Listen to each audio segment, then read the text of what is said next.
Scikit-learn 시작하기 완벽 가이드에 오신 것을 환영합니다.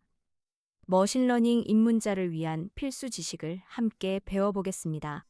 이번 강의에서는 Scikit-learn 소개부터 시작해서 Sklearn 설치 및 임포트, Train Test Split법, 학습과 테스트 데이터 분리, 분리 비율 설정, Random State의 의미, 그리고 Stratify 옵션 활용까지 총 7가지 핵심 주제를 다룹니다.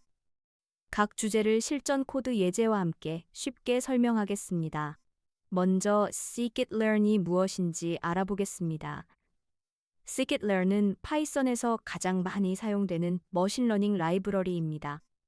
분류, 회귀, 클러스터링 등 다양한 알고리즘을 간단한 코드 몇 줄로 사용할 수 있습니다. 검증된 알고리즘을 즉시 사용할 수 있고 일관된 인터페이스 덕분에 알고리즘을 쉽게 바꿀 수 있으며 방대한 문서와 커뮤니티 지원이라는 큰 장점이 있습니다. Scikit-learn의 기본 사용법을 코드로 살펴보겠습니다. 먼저 필요한 모듈을 임포트합니다. load iris로 붓꽃 데이터셋을 가져오고 train test split로 데이터를 나누며 decision tree classifier로 모델을 만들 수 있습니다. iRespond 데이터와 iRespond target로 특성과 레이블을 분리한 후 decision tree classifier 객체를 생성합니다. fight 메서드로 모델을 학습시키고 predict 메서드로 예측을 수행합니다. 이 전체 워크플로우가 단 몇 줄의 코드로 완성됩니다. Scikit-learn의 핵심 가치는 무엇일까요? 과거에는 머신러닝 알고리즘을 직접 구현해야 했습니다. 수백 줄의 수학 공식을 코드로 옮기고 버그를 찾고 성능을 최적화하는 것이 개발자의 몫이었습니다. 하지만 Scikit-learn을 사용하면 검증된 라이브러리로 빠르게 프로젝트를 진행할 수 있습니다. fit, predict 세 가지 메서드만 알아도 기본은 완성되며 내장 데이터셋으로 쉽게 실습할 수 있습니다.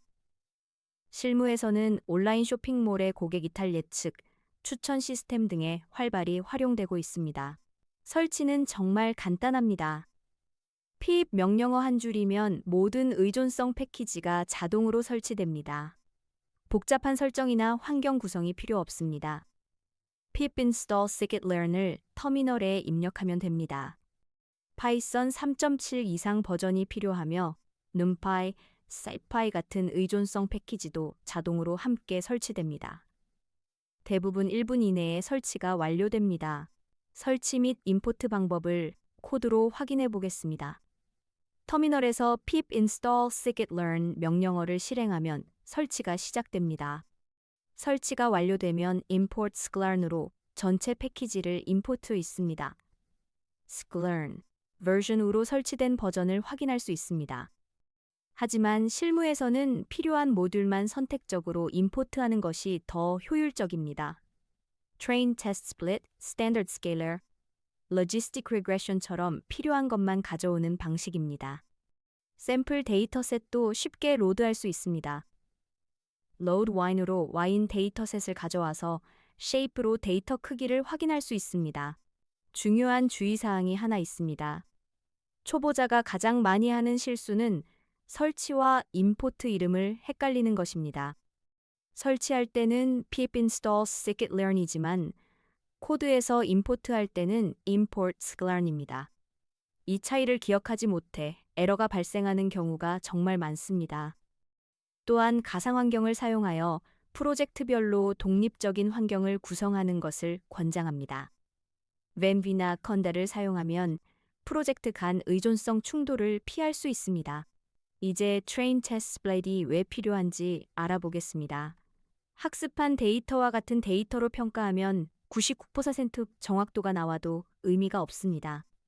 시험 문제와 답을 통째로 외운 학생이 같은 문제로 시험을 본다면 당연히 100점이 나오겠지만 그게 실력일까요? 머신러닝도 마찬가지입니다. 모델이 학습 데이터를 그대로 암기해버리는 과적한 문제가 발생합니다. 따라서 실제 성능을 정확하게 평가하고 새로운 데이터에 대한 예측력을 검증하기 위해 반드시 데이터를 나눠야 합니다. Train Test Split의 기본 사용법을 코드로 살펴보겠습니다. 먼저 붓꽃 데이터셋을 로드합니다. X는 특성 데이터, I는 타겟 레이블입니다.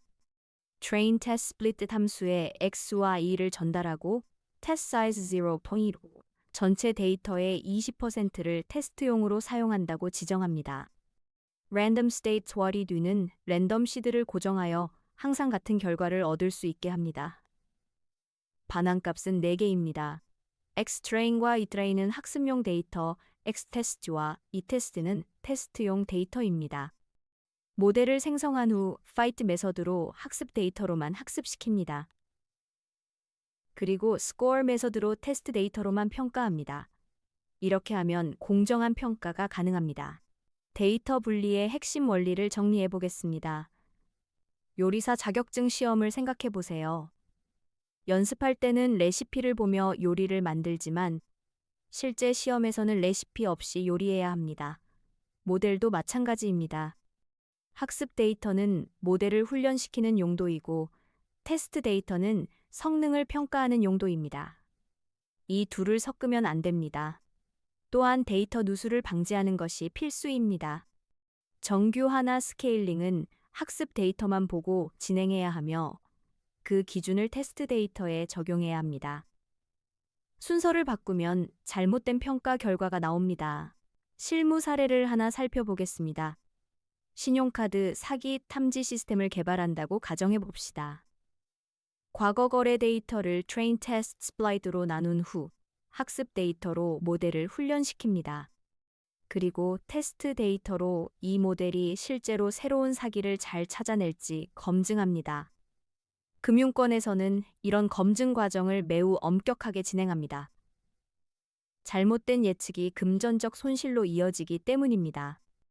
또한 전처리는 반드시 학습 데이터 기준으로 해야 하며 데이터 누수를 철저히 방지해야 합니다. 분리 비율은 어떻게 정할까요? 일반적으로 80-12 또는 73깁을 사용하지만 데이터 규모에 따라 달라집니다. 데이터가 많으면 90-10, 심지어 95-5도 가능합니다. 수백만 개의 데이터가 있다면 5%만 테스트용으로 충분히 많은 양입니다. 반대로 데이터가 적으면 73으로 나누고 교차 검증을 함께 사용합니다. 실무에서는 학습, 검증, 테스트를 60-20으로 3분할하는 경우도 많습니다. 검증 데이터는 하이퍼 파라미터 튜닝에 사용되고 테스트 데이터는 최종 평가에만 사용됩니다. 학습과 테스트 데이터 분리를 실습해 보겠습니다. 유방암 데이터셋을 로드합니다. 이 데이터는 종양이 악성인지 양성인지 분류하는 문제입니다. train test splice로 80-20 비율로 분리합니다. test size 0.2는 20%를 테스트용으로 사용한다는 의미입니다. random state twab로 재현성을 보장합니다. 전체 데이터 개수를 출력하고 학습 데이터와 테스트 데이터의 개수와 비율을 각각 출력합니다. len 함수로 개수를 세고 전체 대비 백분율을 계산하여 보여줍니다. 이렇게 분리 비율을 명확히 확인하는 습관을 들이면 좋습니다. 이제 random state에 대해 알아보겠습니다. 같은 코드를 실행했는데 결과가 매번 다르다면 어떻게 될까요? 어제는 93% 정확도가 나왔는데 오늘은 89%가 나옵니다. 코드는 하나도 바꾸지 않았는데 말이죠. 이유는 random state를 설정하지 않았기 때문입니다. train test splice이 데이터를 무작위로 섞는데 시드를 고정하지 않으면 매번 다른 방식으로 섞입니다. random state는 랜덤 시드를 고정하여 재현성을 보장합니다. 팀 협업 시 필수이며 디버깅과 실험 재현을 가능하게 만듭니다. random state 사용 예제를 코드로 확인해 보겠습니다. 먼저 random state를 설정하지 않고 3번 실행해 봅니다. for 문으로 3번 반복하면서 매번 데이터를 분리하고 모델을 학습시키고 정확도를 출력합니다. 결과를 보면 실행할 때마다 정확도가 다르게 나타납니다. 이번에는 random state quality view를 설정하고 같은 과정을 반복합니다. train test splice에도 random state quality view를 설정하고 decision tree classifier에도 random state quality view를 설정합니다. 이렇게 하면 3번 실행해도 항상 같은 정확도가 나타납니다. 완벽한 재현성이 보장됩니다. random state 값은 뭘 써야 할까요? 사실 값 자체는 중요하지 않습니다. 0을 써도 되고 42를 써도 되고 123을 써도 됩니다. 중요한 것은 고정하는 것입니다.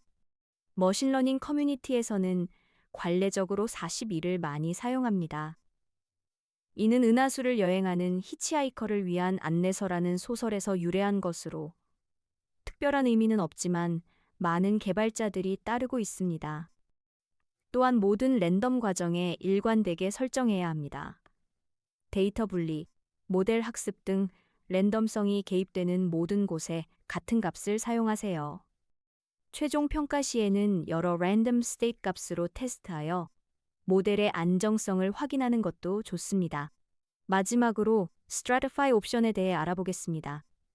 Stratify는 데이터를 나눌 때 각 클래스의 비율을 유지하는 기능입니다. 설문조사에서 남녀 비율을 맞춰서 표본을 추출하는 것과 같습니다.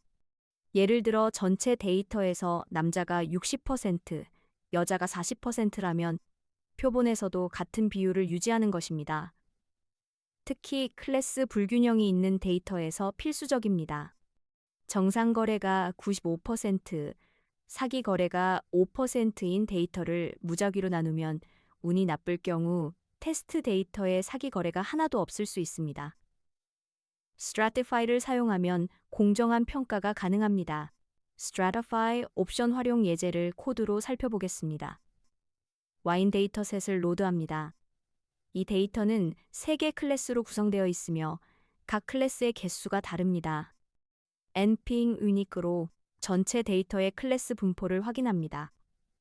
각 클래스가 몇 개씩 있는지, 전체의 몇 %인지 출력합니다. 먼저 Stratify 없이 분리해 봅니다. 테스트 데이터의 클래스 분포를 출력하면 원본과 조금 다른 비율이 나올 수 있습니다. 이번에는 Stratify를 추가하여 분리합니다. 테스트 데이터의 클래스 분포를 출력하면 원본과 거의 동일한 비율로 정확하게 분리된 것을 확인할 수 있습니다. Stratify는 언제 사용해야 할까요? 분류 문제에서는 기본적으로 사용하는 것이 좋습니다. 특히 클래스 불균형이 있다면 필수입니다. 질병 진단 데이터에서 건강한 사람이 90%, 환자가 10%라면 Stratify를 반드시 사용해야 합니다. 사기 탐지에서 정상 거래가 95%, 사기가 5%인 경우도 마찬가지입니다. 다만 시계열 데이터에서는 Stratify보다 시간 순서가 우선입니다. 미래 데이터로 과거를 예측하는 문제가 생기면 안 되기 때문입니다. 이런 경우에는 시간 순서대로 나눠야 합니다. 주요 개념을 정리하겠습니다. scikit-learn은 머신러닝 입문을 위한 최고의 도구입니다.